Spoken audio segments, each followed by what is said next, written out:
My name is Madison Milholland, and today I'll be giving a presentation on why do people procrastinate. It's 11:17 at night, and paper that's 30% of your entire grade is due. You haven't even finished your rough draft. Your fingers type furiously across the keyboard, and caffeine literally pulses through your veins.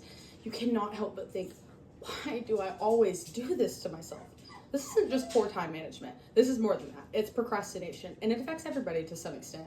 Peers, friends, even highly successful people. The main question is why. Learning why we procrastinate and knowing the things that can combat it will help you in your everyday life. I have often, since starting this semester, found myself asking this exact same question. Why do I always do this? That's when I first became interested in this topic, on why we procrastinate, so that I can get a better understanding and grip with dealing with it when trying to be successful in my everyday life. Today, I'll be breaking down some of the real reasons behind procrastination and how it affects us, including avoidance, coping with stress, and a fear of failure. Firstly, the main one, and maybe even most common, is avoidance. Avoidance is the action of keeping away from something or not doing something. As stated in a study published in 2025 by the International Journal of E-Learning and Distance Education, procrastination is a multifaceted habit that is influenced by cognitive processes, contextual factors, and personal traits. As such, it has significant negative influence on one's well-being and personal and professional level. Most people probably associate avoidance with laziness. It is not laziness. But in all actuality, there can be many factors as to why people avoid things.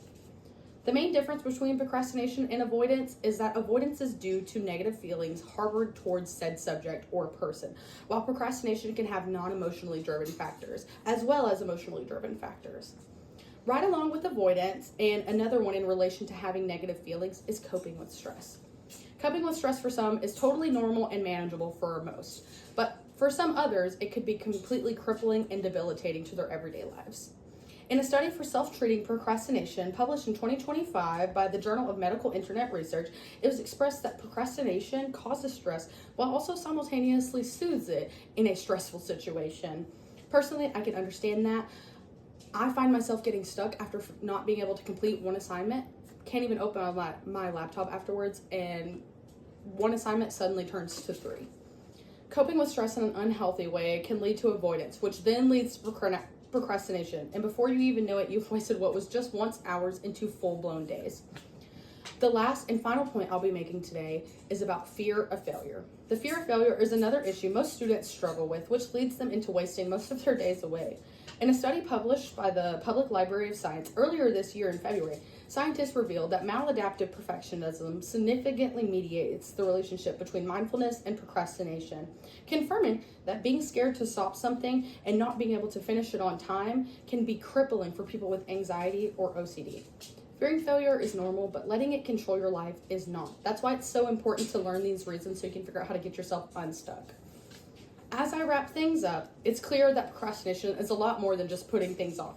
It's often a reflection of what's happening on the inside, beneath the surface. Procrastination is not because they don't care, but it's because they are trying to cope with stress or are feeling or fearing failure. These emotional triggers can directly take over our decision making, convincing us that delay is much safer than action. Only by becoming aware of these patterns can we start to take control of not just our time, but our mindset. In the end, procrastination is not an enemy. It is our message. The sooner we learn to listen to it, the sooner we can move forward with purpose and not pressure. Thank you.